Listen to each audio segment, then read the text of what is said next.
Criminology is a true crime podcast that may contain discussion about violent or disturbing topics. Listener discretion is advised.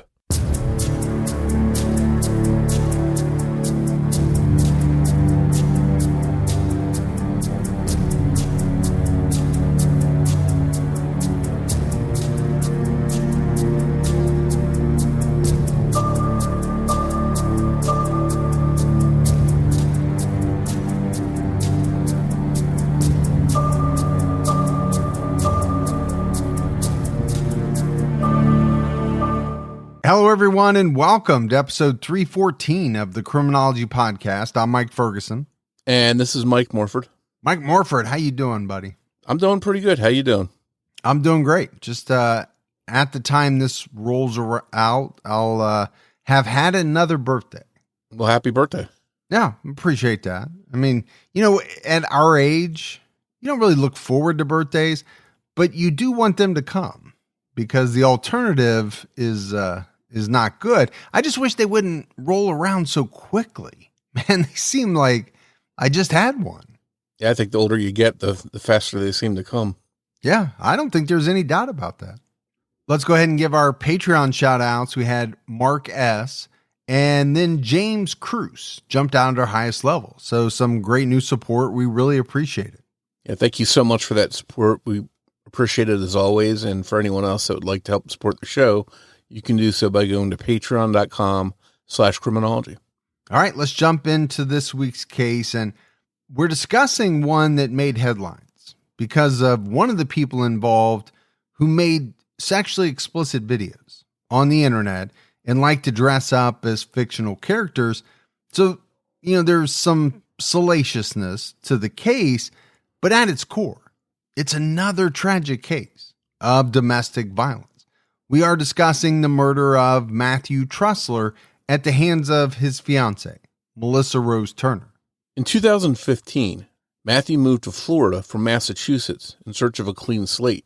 He had reportedly been struggling with substance abuse and felt like moving would give him a fresh start. After living in Florida for 2 years, he met Melissa Turner on Tinder in April 2017. By January 2019, things were serious and they were engaged. This is when they bought their house together. They spent the next few months renovating it. Matthew worked construction with his brother, while Melissa was a performer in adult films. They had a room upstairs in the home where they could produce videos for Melissa's online fans.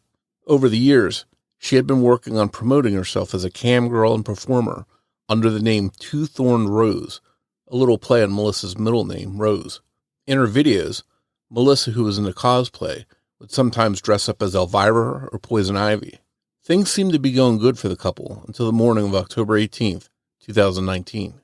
And before we talk about that morning, I do want to talk a little bit about this proliferation of, people being online as performers. I mean, there's no doubt, Morph, a lot of people, both men and women, are making their money this way, something that didn't exist X number of years ago. It's kind of like podcasts, right? Podcasts didn't exist at a period in time, but now it seems like everyone has one. Well, there are a lot of people out there doing cam shows or who have some type of page where people can pay them to see them perform. Yeah, I think it's very prevalent. There's all kinds of different sites and all kinds of different varieties of things you find in today's day and age. And, whether it's an adult performer or somebody that just has a YouTube channel talking about books, whatever it is, there's plenty of audience for them to be successful. And it seems like Melissa was really trying to build up her audience and be successful at what she was doing. But I guess it's the variety of ways that exist today to make money that really, kind of strikes me. You mentioned YouTube. A lot of people trying to make their living on YouTube. Now, obviously, some people are very successful, some people somewhat successful, and then some people don't make any money. That's kind of how it goes with any venture. But if you think about the adult film industry in particular, You go back to the period of time before the internet. Well, there was really about one way to do it, and that was to actually be in a film. There are so many ways today if you want to go that route.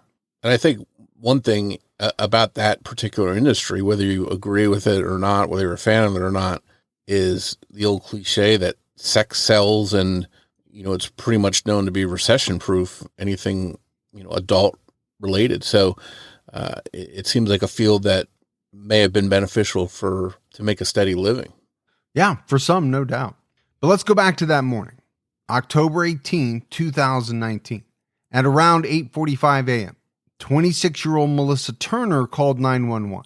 Her fiancé, 25-year-old Matthew Trussler, was unresponsive on the patio of their Riverview, Florida home. She told the dispatcher that he was cold and covered in blood. Deputies from the Hillsborough County Sheriff's Office responded and walked into what Hillsborough County Assistant State Attorney Catherine Fan told Oxygen was the bloodiest crime scene she had ever seen. It was clear that Matthew was dead. The blood wasn't contained to the patio area where Matthew was found.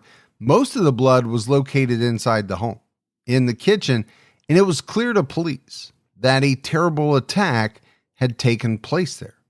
And Morf, I've been watching a lot of shows, true crime shows recently. HBO Max seems to have a ton of them. American Murders, Evil Lives Here. I mean, these are all probably like ID shows that just end up aggregating over on HBO Max. But I'm often struck by 911 calls.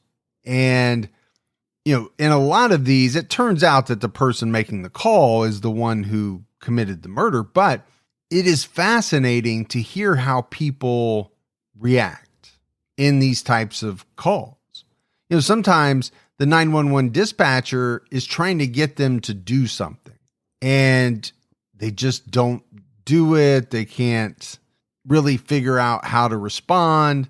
Now that's not a sign of guilt, because I think in any type of situation where someone's in shock, they could react in all types of different ways. I just find it very interesting to hear how people react. And then sometimes there's no emotion whatsoever. It's just like, hey, can you send somebody because I found my loved one dead? Yeah, I think with those first 911 calls, first responders don't know what they're walking into. And I think in this situation, it was obviously pretty shocking when the assistant state attorney mentions that it's the bloodiest crime scene she's ever seen. It had to be pretty bad. Melissa, covered in Matthew's blood, was taken to the police station for an interview. She was so bloody that an officer gave her a pair of latex gloves to wear so that she would stop getting blood on everything she touched. Video of this police interrogation can be viewed on the YouTube channel Crime Circus. The information Melissa gave wasn't very helpful. She claimed to have no real memory of the night. According to her, she just went to bed, and then in the morning, she woke up to a nightmare. A detective asked her if she had any injuries, but she said no. All the blood on her was Matthew's. After a while, though, she was told to take off the gloves, even though she wanted to keep them on. And it turned out she did have an injury after all. She claimed not to notice that her palm had been sliced open. To be clear, this wasn't a nick. This wasn't a small cut. It was her full palm, and it was more of a gash than a cut. It was clear that some of that blood she had gotten all over the place had to be from that wound. So I think immediately police began to doubt her story, and they felt that the injury had something to do with Matthew's death. The only question for police was, did she receive the injury during her attack on Matthew, as they suspected, or could they be wrong? And was she really a victim? During questioning, Melissa never claimed to have been attacked by anyone. Instead, she said that the cut must have come from broken glass that she grabbed as she was freaking out after she found Matthew outside. The police continued to doubt her story, and with Melissa being less than forthcoming, it looked more likely that she was the attacker.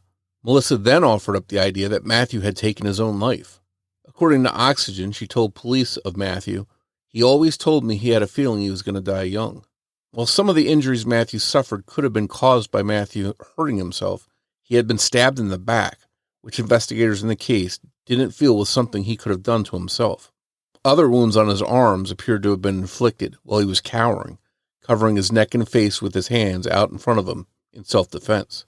According to CBS News, Matthew's cause of death was determined to be an incised wound to arm with perforation of cephalic vein. His right forearm had been cut so deeply it severed a vein, causing him to bleed out quickly. So there's a couple of things that I wanted to touch on more. Number one, the fact that Melissa was so covered in blood that they had her put on latex gloves just so she would stop getting blood on everything. I don't know that I've ever heard of that. And then, this notion that she kind of offers up that Matthew might have hurt himself. This is something you see time and time again.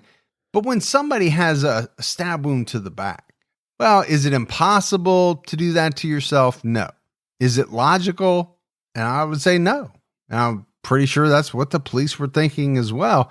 If you're going to hurt yourself, there are ways that are more logical to the police than others. And a stab wound in the back just doesn't seem to fit that bill.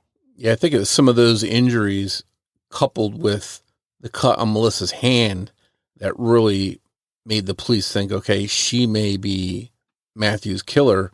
And I think from that point, they really became suspicious of her. And we have to add in there the defensive wounds. Well, if you're trying to hurt yourself, you're not going to have what would be determined to be defensive wounds because you're not defending yourself from anyone. During the time Melissa was being interviewed by two detectives, another detective was canvassing the neighborhood for any possible clues, and he found a big one, a neighbor's security camera pointed toward the patio area of the property. Watching the footage from this camera, which included audio, revealed that Melissa and Matthew had been arguing between 4 and 5 a.m., and it was clear from the video evidence that this wasn't just a verbal argument. This was a huge blow-up. Though the fence blocked a view of the patio itself, the detective could hear some of the fight clearly. Mostly, it was Melissa screaming at Matthew. Later on in court, prosecutors would say she can be heard telling him, "So fucking die." Some people who listen to this audio believe that they thought she was saying, "Go and not die." But needless to say, this surveillance footage would become critical evidence. Detectives asked Melissa whether she and Matthew had been fighting that night, but according to CBS News, she said, "I have no memory of any argument." This is in direct contrast to what she told an officer who first responded to the scene. While still at the house, she had admitted that they had been arguing the night before, but also said she couldn't remember what it was even about. By the time she was at the police station, talking with detectives, she had no recollection of it happening at all. In addition to the neighbor's video surveillance, Melissa and Matthew also had a security system from ADT that included indoor cameras, which would record when activated by motion. Multiple segments of the night inside their home were captured on camera. From the interior footage and the neighbor's surveillance audio, a timeline of the night was able to be put together. The timeline went as follows. Melissa was obviously upset by 3:38 a.m. when she was running past the ADT camera into her office. After a few minutes, Matthew walks past in the other direction. He seems completely normal and calm, even. Melissa follows him, but her body language is off. She's hunched over, like she's angry and confrontational. At 4:01 a.m., she runs back past the camera towards her office, but she stops, still in view of the camera, and puts her hands on her head in a very obviously stressed out stance, and you can tell she's breathing heavily. Around this time, the neighbor's camera captured audio of Melissa screaming. No words, just angry screams. By 4:30 a.m., Matthew had likely already been stabbed at least once, unless he had fallen deeply asleep between 3:40 and 4:30. It could be possible with how much he had been drinking that night, according to his blood alcohol content at autopsy, but we're unlikely to ever know. At 4:34, Melissa's voice was captured by the camera saying, "I hate you." Just 1 minute later, she's yelling, "Get up." 2 minutes later, there's a loud noise followed by Melissa telling Matthew to wake up. While this would be the time to snap out of what you're doing and call for help, if your attack was truly a so-called crime of passion and you didn't mean to do it, at 4:37 a.m., Melissa says again, "I hate you." 2 full minutes later, she's still just saying negative things to Matthew with no attempt to help him. She says things like, "Go fuck yourself," and "Let's go." At 4:42 a.m., she was still in a rage. The sound of things smashing and breaking was captured by the neighbor's camera, along with Melissa yelling, "Fuck you" again. Matthew is still alive at this point, because his voice is heard on the camera, but the words he said couldn't be made out because he was talking so much more quietly than Melissa was.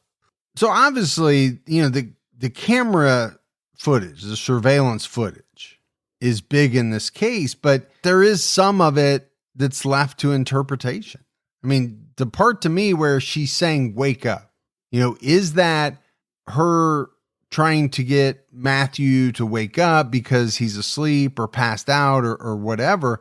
Or has she already initiated the attack and he's down and she's saying, "Wake up"?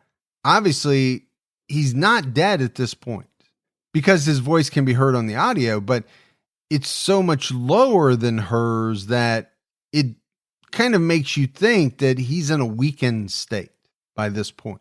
And this audio volume would later become a point of contention when her defense team claimed that the prosecution had altered the volume, amplifying Melissa's voice to the point she was screeching and muffling what Matthew was saying, likely to hide any threats or other verbal assault.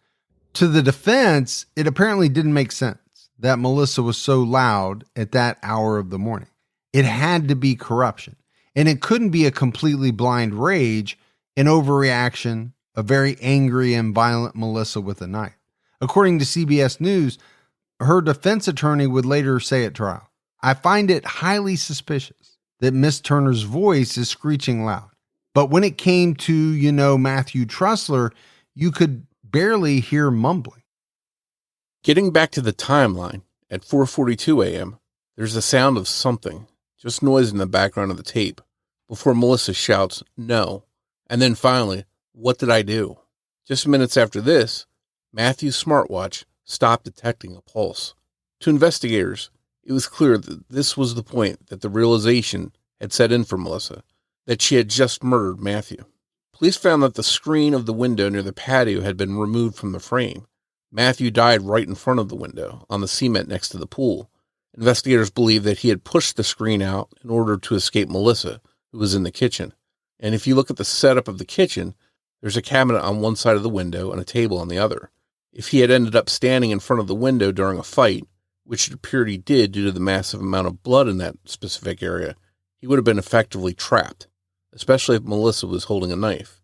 You have to wonder if he was stabbed in the back first, when he was popping the screen out of the window in an effort to flee, and then turned back around to try and defend himself from the onslaught.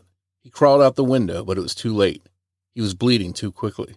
Melissa did not call 911 for 4 hours after this violent attack. She claimed she had stopped drinking around 10 or 10:30 p.m., but detectives said she smelled of alcohol during the interview around 11 a.m. the next day.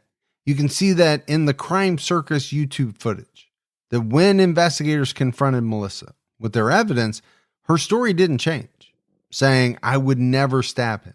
Detectives tried to give Melissa a chance to say that it had all been a terrible accident, but she maintained that she was not responsible.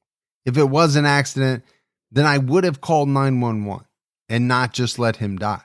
This was an incredibly damning statement to investigators and later to a jury. This was proof that Melissa knew Matthew was badly hurt and that not calling 911 would mean letting him die. Yet she didn't call for help. We talk in a lot of episodes about how somebody should sound on a 911 call. If they're too upset, it sounds fishy sometimes. If they're not upset at all, it sounds fishy. But I think it's really stands out when they don't call for 4 hours. Somebody that they love is bleeding out and they don't make a call for 4 hours. That's just altogether a different set of circumstances. Yeah, no doubt. I mean, the timing of making the 911 call to me is very telling as well.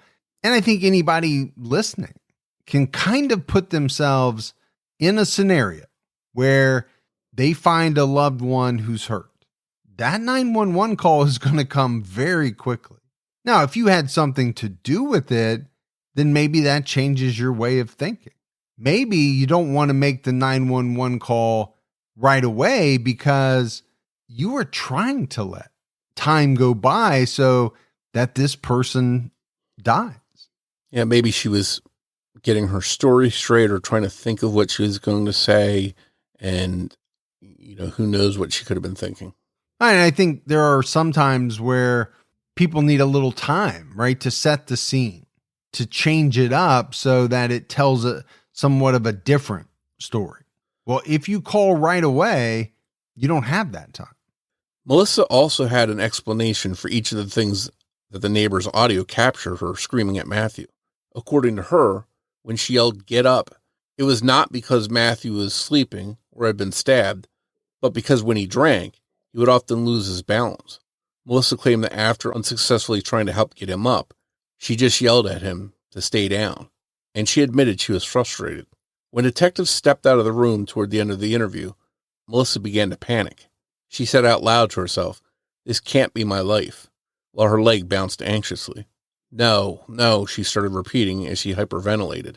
Eventually, she asked the detective, "Can't you at least come in here and keep me company? I feel like I'm going to fall apart." At the end of the interview, Melissa was arrested for Matthew's murder. And I talked earlier, Morf, about, being fascinated with 911 calls on some of these shows I've been watching. Well, I'm also fascinated with interviews. I love to watch when investigators interview a suspect, especially a suspect, who we know is ultimately going to be the murderer. I mean, there are just so many tells that these people have. It's like they can't help but give themselves away. Now, some people are stone cold, but I don't think that's the majority of people, especially when you're talking about kind of a one-off murder scenario. We're not talking about a stone cold serial killer here who can just sit emotionless in front of an investigator. And most people, when in this type of situation, would have a very hard time masking the truth. And I think they do. And we see it play out time and time again.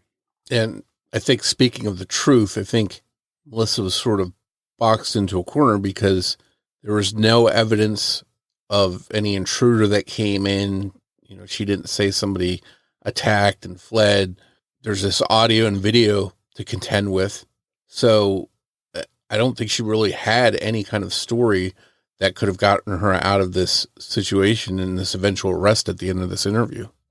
Melissa was charged with second-degree murder, and prosecutors offered a plea deal that would require her to serve 25 years in prison before her release. She refused, maintaining her innocence, but counteroffered a plea of 5 years. Prosecutors declined her offer. The case was delayed due to the court backlog caused by the COVID-19 pandemic. While awaiting trial, Melissa told CBS News, "I didn't do what they're saying I did. If I'm going to prison, then I'm going down fighting." Though she was asking for a public defender, she bragged from jail about having $30,000 in a bank account while she was speaking on a recorded line. Some people found it incredible that Melissa was released on bond pending trial. So they charged her with second-degree murder. My assumption, Morf, is that it didn't really have like a premeditation aspect, maybe, to think they could get first degree. But then they offer her this plea deal of 25 years. She says, "Nope, I'm innocent. But I would take a plea of 5 years." And I found that to be pretty interesting. You're maintaining your innocence this entire time, while also saying that you would do 5 years. And then you have Melissa being released on bond, which I think a lot of people were shocked by. And I don't know what the rules are when they decide they're going to release somebody for a crime this violent. A lot of times murders don't get bond or bail. And we couldn't find in the research here what the bail amount was, but you would think it would have been pretty substantial. And I don't know if it makes a difference because she's charged with second-degree murder versus first-degree murder. Maybe that's when they make the decision to let somebody out pending trial. But it definitely caught me off guard that she would have been let out after something this violent. Well, I'm sure first degree versus second degree probably has something to do with it. Those are two very different things. I'm just struck by the inconsistencies of her statements, right? If I'm going to prison, I'm going down fighting, but I'll take a 5-year deal. That just keeps standing out to me for some reason. Yeah, I guess you could, somebody could make the argument that maybe she thinks that she's not guilty, but they're going to find her guilty, so she'd rather have 5 years than 25 years. But it also could just be because, she knows she's guilty and she'll take her chances. If she can't get 5 years, she'll just take her chances with a trial. And maybe the ultimate sentence is going to be around 25 years anyway. Yeah, I think that's a good point. Finally, on February 14th, 2022, Melissa Turner went on trial. She testified in her own defense. Her story this time was that she did stab Matthew, but it wasn't murder. It was self-defense. She told the court, "I loved him, and I didn't want to do that to him." She said she had gone to bed just like she originally claimed, but around 4 a.m., a very drunk Matthew woke her up. They ended up arguing over him waking her up, and that he was only up because he was drinking so much. And he had issues when he drank, according to Melissa. She claimed that when she confronted him about his drinking, it enraged Matthew, and he pulled a knife on her. Melissa claimed that Matthew had previously pulled knives when drinking. She said that there were times when he would get really upset, and he would try and use it on himself. And so it was a common thing for me to try and take a knife away from him. According to Melissa, during the struggle, Matthew threw her into the kitchen island, causing her to hit her head. Stunned, she couldn't fight back for a moment and claims that this is when he began to strangle her. She knew she needed to do something to survive. She said, "I thought this was it. I thought he was going to kill me." Melissa claimed that they fought over the knife, but she was eventually able to take it away from him. This is when that deep slice in her palm happened. She says she had to stab him to get him off her, but she wasn't trying to kill him, saying, "I stabbed him lightly in the back just to get him off me." Still woozy from hitting her head on the kitchen island, she stumbled to a chair in her office where she passed out. Blood that was found on that chair, where Melissa's head would have been, seemed to back up, at the very least, the fact that she had sat in that chair after the attack. She claimed she blacked out and lost consciousness until she woke up and found Matthew on the patio. Melissa claimed that her waiting to call 911 was because she was passed out from her head injury. She also said that's why she told police early on she couldn't recall what happened. This defense is interesting because she insisted to detectives during that interview that Matthew had never been violent with her. She said specifically, "It's true, he's never been violent with me, and he never hit me." Despite this, she also said anything like this only happened whenever he was that drunk. Where he was gone, he wasn't him anymore. At trial, some of the ADT security footage was played in court. It captured Melissa standing at the front door of the home, gesturing as if she was talking to someone, but there was no one there. At this time, her hands appear to be red, possibly with blood, but the video quality is just below what it would need to be for us to be absolutely certain it's not just the red string lights they had hanging, creating some type of distortion or reflection on her skin. One juror, Donald Goodwin, would later tell the Sandhill Express, "I looked at the videos over and over. I seen red on her hands, but I couldn't use it as evidence because the camera wasn't crystal clear." Investigators believe that the cut on Melissa's palm hadn't been from trying to grab the knife away from Matthew, but instead was from it slipping in her hand as she viciously stabbed Matthew. Melissa denied this, saying, "I stabbed him once to get him off me from strangling me." It's clear by this point there's been a physical struggle, regardless of who was the aggressor, if her hand was already cut. One big reason to believe that she was the one with the knife in that kitchen was that after standing there, with her back to the kitchen, and Matthew, she went back inside the home. That's not the action of someone in fear for their life. She stopped right in front of the front door and never tried to leave or call for help. Not for herself, and certainly not for Matthew. For Matthew's family, what happened to him was tragic and heartbreaking, but it wasn't completely surprising. They felt that Melissa had been isolating him from his friends and other loved ones since they met. Long before his death, they felt that Melissa's story was all a lie and that she was angry at Matthew because he wanted out of the relationship. At the time of his death, Matthew had changed his Facebook relationship status to single. He hadn't seen his family in 6 months and had quit working with his brother Sean at his construction business, seemingly in an effort to work on Melissa's videos. His family had no idea he was even making these videos until after he had passed away. For her part, Melissa said that things were going well between her and Matthew, but she also said Matthew was unstable. She told the Tampa Bay Times, "It was like he was drowning, and I was the only one there to offer him a hand. I wasn't strong enough to pull him up from the water." Melissa's ex-boyfriend, Cameron Wallega, remembers when she began making the videos. It was 2013, and they had just moved from Pittsburgh to Florida to try and get jobs doing special effects. Melissa had always been artistic and into horror and fantasy, and enjoyed cosplay. The videos, which she was posting on a secret blog, were supposed to be a quick way to make some money while she was looking for a better job. But she became successful and popular very quickly, producing adult content.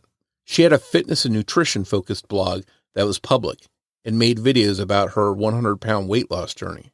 After growing up trying to hide her body and feeling bullied about her weight, this type of attention from the more explicit blog was that much more exciting. Cameron told Sandhill Express that Melissa once told him, "I used to be this incredibly insecure girl. Now they're paying to look at me." This wasn't only good for her self-esteem, it was great for her bank account.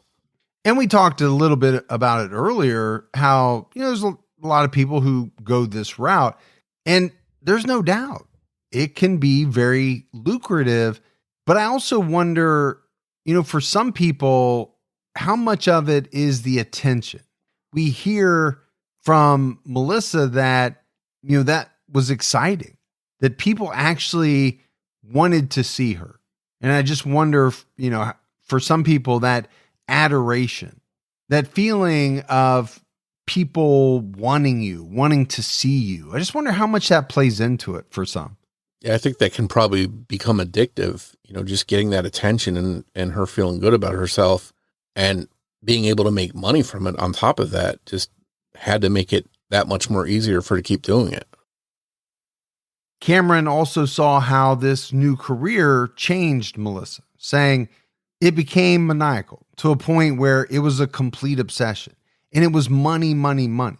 And the more and more success that she found, the more and more unstable she became.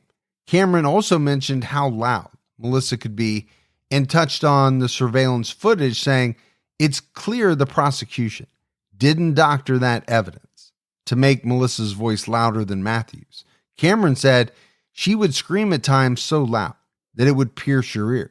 There were times where she was just unpredictable, absolutely unpredictable. I think it's interesting hearing from Cameron providing some background about Melissa from someone that was close to her, because Matthew can't. He's almost speaking as a witness to how Melissa acted and what she was like and what she was thinking. And it tells us a lot about her that we might not otherwise know. Well, I think it's important in any trial, to have people who knew the defendant at some earlier point in time, because, in a lot of these trials, there's a person dead and they obviously can't speak to what it was like, but other boyfriends, other girlfriends, people like that can speak to their experience, and, it can be helpful. Prosecutors never bought Melissa's story that she was a victim who was being harmed by Matthew. She never made that claim until after she was facing life in prison for murder. The only conceivable way to convince a jury that you didn't commit a murder when you have admitted you were the only other person there is to try and convince them it wasn't a murder at all. Prosecutor Chinwe Fawcett told the Sandhill Express, she never mentions anything about anyone strangling her or anything until days before trial. You really have to take that into consideration. And Morf, I think you have to take all of these types of statements into consideration, not just the statements themselves, but the timing of them. We see it in so many different cases where a person tells a story in, let's say, a first interview. Then they tell a different story in the next interview. They may go through 4, 5, 6 different versions of events. Well, at a certain point, you have to start to question what's true and what's not. And I do think if you don't mention something during multiple interrogations, let's say, and then all of a sudden, right before trial, you have this story that just kind of seems to pop out of nowhere. Well, how do you take that? How do you view that? And I guess more importantly, how does the jury view it? Yeah, I think if you tell the truth from the beginning, the story will always be the same because you're not changing anything, you're not embellishing anything, you're not adding anything, you're just being truthful. And when you change that story up, it's maybe you're trying to make yourself look better, you're trying to make yourself look innocent, you're trying to make an excuse for what happened. So I think that's when people get caught up when they're trying to make these different switches. And for me, it seems like, people are confronted with evidence or known facts that they then have to try to explain. And so they craft a new version of events that helps explain that. Then they're confronted with something else. So they have to change up the version so that the narrative now fits what new information they have. And you can just see it time and time again. Just 4 days after the trial began, Melissa Rose Turner was found guilty of second-degree murder. It took just 7 hours of deliberation for the jury to come to this decision. Donald Goodwin, one of the jurors, would later explain to CBS News that it was clear. She knew he was going to die. She knew it, and yet she called nobody. The jury made their decision based solely on the facts of the case. Hillsborough Circuit Judge Samantha Ward ruled that Melissa's online persona and camgirl videos weren't relevant to the murder case, so the jury never heard about it or saw any of the videos. Prosecutors worried that this would be a blow to their case. Chinwe Fawcett told the Sandhill Express, I did think that the jury should have known that she was an actress, and she was able to make herself into this victim-type person and then cry on demand, instead of showing Melissa's acting ability to the jury in the form of videos. The prosecutor asked Melissa on the stand, are you crying because you can just cry on cue? Melissa responded, I'm crying because my life is on the line right now. And this probably didn't win her any points with the jury because she wasn't crying out of remorse or because Matthew was dead. It was because her life was on the line. And this is a very interesting point. Words matter. They matter in everyday life. They certainly matter when you're on the stand as a defendant in a murder case. And I think this answer, I'm crying because my life is on the line right now, it's a very telling statement. And it's probably very truthful. It just is showing the jury maybe how heartless you really are. Yeah, I think it basically is just self-preservation and worried about what's best for her and her future and not at all thinking about Matthew or his family, not having him around. It's all about her. And I think you see that a lot where killers, once they've been convicted, once they're in jail, prison, there is some remorse. But a lot of times, I don't think it's for the actual act that they committed. I don't think it's for, the fact that someone lost their life. It's because their life has essentially ended. They're stuck in a cell. A lot of killers, I do believe that's the only remorse they actually ever have. It seems like you don't hear about many people taking responsibility and, admitting on the stand that they did this and they're sorry and they're ready to take their punishment. Usually it's the opposite. They're trying to get off as lightly as they can. In the end, jurors didn't need to see the videos to feel that Melissa was acting. Juror Donald Goodwin told the Sandhill Express, "When she went to the stand, I think it hurt her, big time. Her tears were so fake, and you can tell.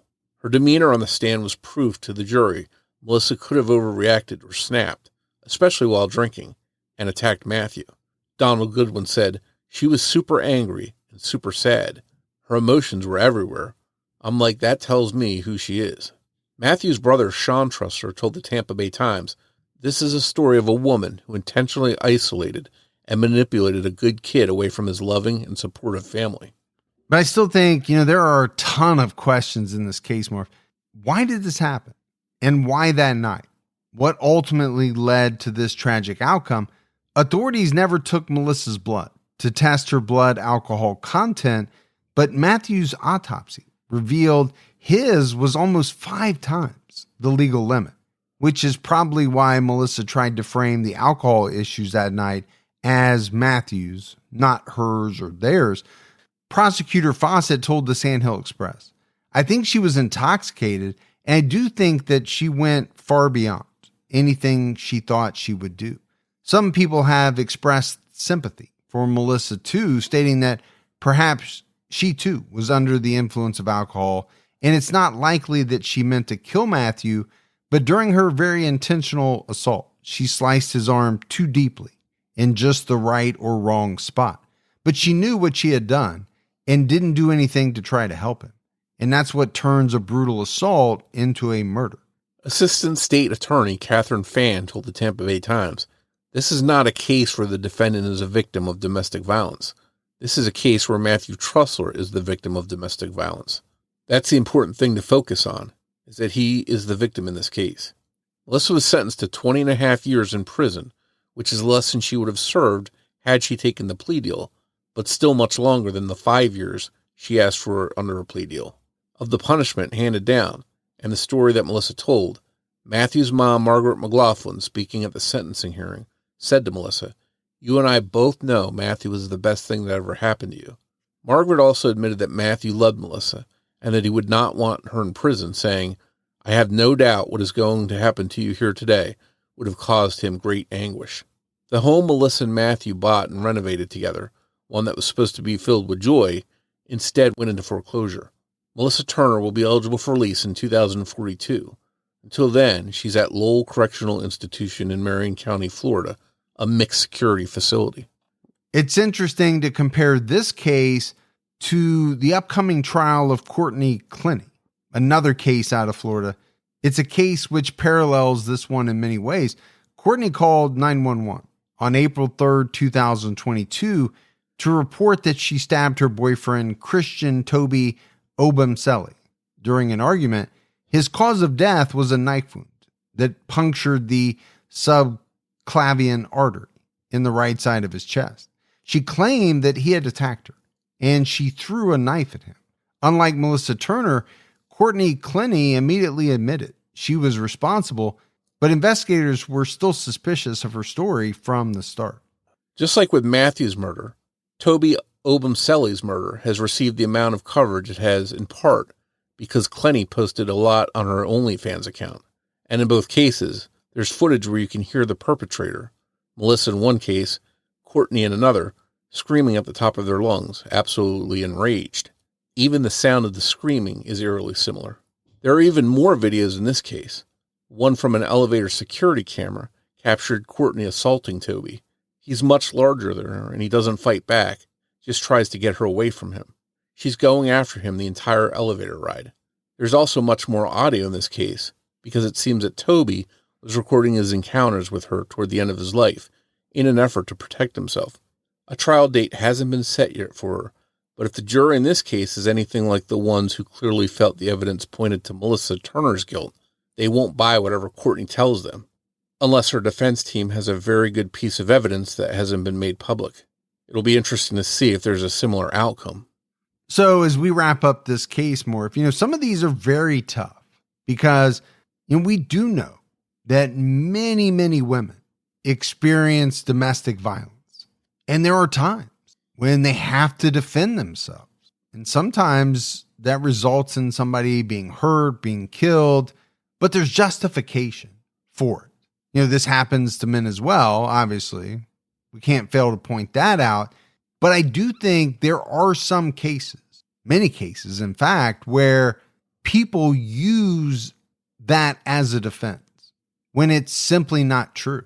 They're using it as a way to try to mitigate what they did or give a jury, hopefully, enough justification to let them off the hook for a murder. I think the trouble with, this case is, yes, there are some videos with audio, but they don't capture everything. There are really only two people who know exactly what went on in that house, and one of them ended up dead. And I think you see that in a lot of stories. Yeah, I think it's unfortunate that we'll really never have all the answers, probably, because now at this point, with Matthew being dead, Melissa's the only one that really knows. And it's disappointing that the police didn't test Melissa's blood, because I'd be interested to know if she too was intoxicated and therefore might not even know the full details of what happened. And maybe she doesn't even have the full answers. At the end of the day, the person who's responsible for killing Matthew Trussler is right where she belongs, in prison. Well, that's the decision that a jury came up with, and they had all the evidence. So you have to kind of go with them, right? If you or someone is dealing with any kind of domestic violence related issues like the ones we discussed in this episode, you can call the National Domestic Violence Hotline at 1-800-799-SAFE or text START to 88788 for help. Free help is available 24/7. That's it for our episode on Matthew Trussler.